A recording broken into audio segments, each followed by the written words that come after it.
I do a lot of training for many corporations, and I conduct sales seminars, and I've heard all kind of guys doing techniques and training people techniques of how to close sales and how to work with and begin to control the sale and how to ask for the close. Let me share something with you. You can learn all the techniques in the world. If you don't believe in yourself, it won't happen for you. I learned all of it. So that's why I do a training called Focus on the Seller. You've got to focus on you. And as you convince you, as you sell yourself every day, you will begin to see a difference in the things that you're doing. Selling yourself on your ability to perform a job, to achieve a certain objective. Telling yourself every day, here I go again. I got what it takes. This is my day, and nothing out here is going to stop me. In what you've done with your life thus far, is it giving you what you want?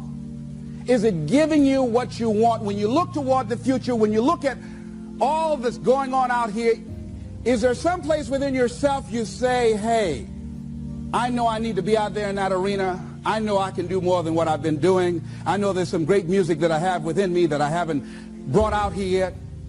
Is that something that you begin to look at within yourself? So I used to do that, and I used to go to big rallies and see guys up speaking when I wasn't courageous enough to go out there and say, hey, my name is Les Brown, the motivator, Mamie Brown's boy, I want to talk. I would never do that. I'd just be back there looking at them and wanting to get their autograph and would say, can I meet you, Mr. Wakely, or can I meet Mr. Zig Ziglar? Please tell him, who are you? Oh, Les Brown. Because I felt within myself I was a nobody. So who am I to go talk to these guys and go get their autographs? I like to do what you do.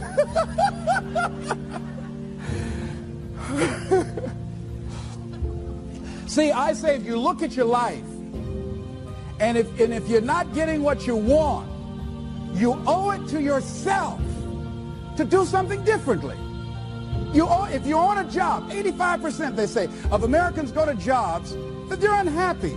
If you're doing something 8 hours a day that you don't like, it's not giving you what you want, it's not giving you a strong feeling of satisfaction and fulfillment, you're miserable, you hate to go there, you're depressed just thinking about it, you sing the Thank God It's Friday song every week, it's giving you headaches just thinking about it on Sunday afternoon after the football game goes off. If that's what it is, you owe it to yourself to start strategically working to change directions. See, but you know what most people will do? Most people will resist change. Most people will fight change as if change would be worse than what they're experiencing. See, they know this. They're familiar with this. Most people will not challenge the unknown. They won't just step out there. See, there's certain things that's got to be in place. They got to see it all together. And life isn't like that. That's not how you grow. So as you look at your life, you're saying, I'm not getting what I want. As you begin to look toward the future, begin to know that whatever it takes for you to create that, you've got that in you. You've got that. You've got genius in you. You've got goodness in you. You've got creativeness in you. If you decide to take the initiative to change the current quality of your life, I say to you that you will find that the universe is on your side, that life is on your side. Now, will it be turbulent? Yes. Will it be easy? No, no. Will you have some opposition? Yes. Will I make a lot of mistakes? Yes. Will I get hurt? Yes. Yes. See, a lot of people won't try anything different in life because they don't want to get hurt. Let me tell you something. It's too much pain to duck. Pain is everywhere. You can hide under here. It will come where you are. Really, if I go back here, pain will come. Hey, Les, come on out. It will come. It's everywhere. Viktor Frankl calls it unavoidable suffering. You can't duck it. But most people spend their life not wanting to deal with the pain of rejection, the pain of defeat, the pain of being disappointed, the pain of losing, the pain of failure, the pain of being criticized, the pain of not being liked, the pain. That's called life. Life is full of pain. It's everywhere. But guess what? There's no gain without pain. Now, if you're going to hurt anyhow, get some yardage out of it.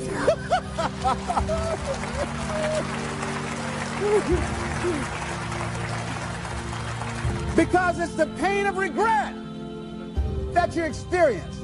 If I had it to do over again, that's a pain. Don't you know that's something? When you know, I was in a seminar once and this lady stood up. If I had my life to live over again, she talked about all of the things that she would do. And you can feel the pain of regret in her voice. The pain of regret. She still experienced pain. She was trying not to experience the pain of defeat, the pain of disappointment, the pain of loss, the pain of lack of support. And she still experienced pain. It was right there. We can't get around it. Most people are governed by their habits, their fears, and the opinions of others. A lot of people never try anything differently because they have been convinced by people in their lives that they value that they can't do it. They're living within the context of the opinions that other people have of them, the low expectations. Many people doubt themselves because when they thought about doing something at some critical point in their life, somebody they respected and honored, somebody they believed in, somebody that they loved, someone they trusted said, you can't do that. And they accepted that. That's why I didn't go off to college. I had an instructor that I believed who said, you're not college material, Mr. Brown. You're not as smart as your brother Wesley or your sister Margaret Ann. You're not college material. Why don't you try and get you a job at the post office? Try and do something with your hand, or go down to the Miami City Sanitation Department and see can you get a job there. Or why don't you try and go into the Army? I took that test, Mr. Tellers, already. And what happened? I failed. I told you. Anybody fail the Army test, you're really in trouble.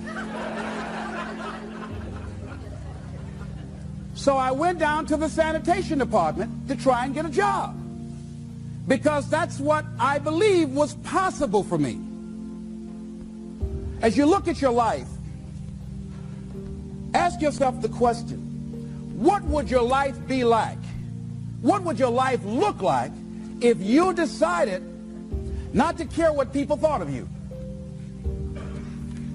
What would your life be like if you decided to give up some of your fears? What would your life be like if you decided to become courageous? What would your life be like? If you decided to act on your dream, if you did what you felt in your heart. You know what courageous means? Tom Rusk and Randy Reed said. They said that courage comes from a French word which means of the heart. How does it feel to you? He says it's courage, you know, it takes courage to live. Says most people go through life not allowing themselves to step out because they don't want to let go. They don't want to be blown around. They don't want to be moved. The courage to face life's whirling wind of contradictions. The courage to love yourself. The courage to love. For years, I was afraid to love. The courage to take a chance. The courage to be who you are. He says courage isn't for somebody else, for medals, applause, or moral. Courage is what at that moment feels most right for you. Not just situational ethics, but what feels right in your heart. The word of the heart. What feels right in your heart. One great philosopher says cowards die many times before their deaths. The valiant never taste of death but once. What does that mean? The valiant people aren't afraid? No, no, no. It means that they experience that fear and they move forward. They move forward anyhow. Many people are dead now. Many people are allowing their dreams to die. Many people are allowing their ideas to lie dormant and collect dust. Many people have all this talent and ability that they are allowing to be buried inside of them, that they will take with them to their graves because they didn't have the courage to be who they are.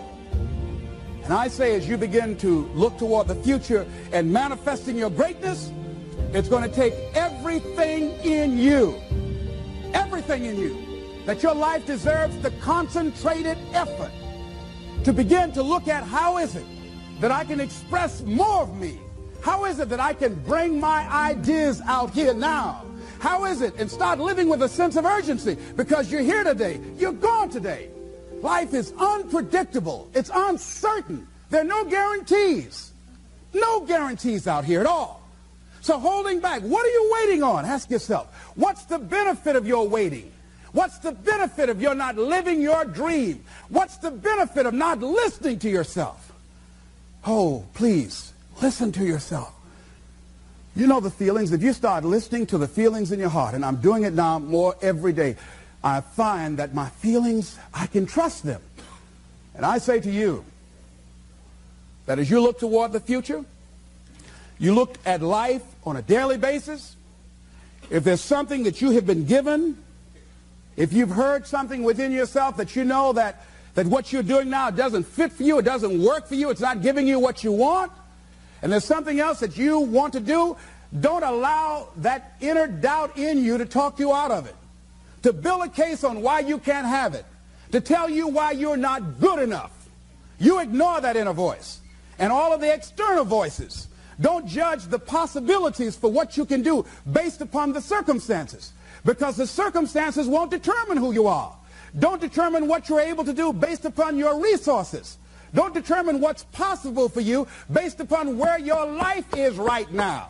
Where your life is right now is not you. That's just what it is right now. But the possibilities for you are unlimited. If you're in a rebuilding process, it's unlimited. If you're coming back from adversity and devastation, it's unlimited of what you can do. That's the capacity of human beings. It doesn't matter how many mistakes you've made. It doesn't matter how many flops you've had. It doesn't matter how much money you've lost. In fact, I see it only as an investment of what you learn from life, not losses, but investments of what's possible for you.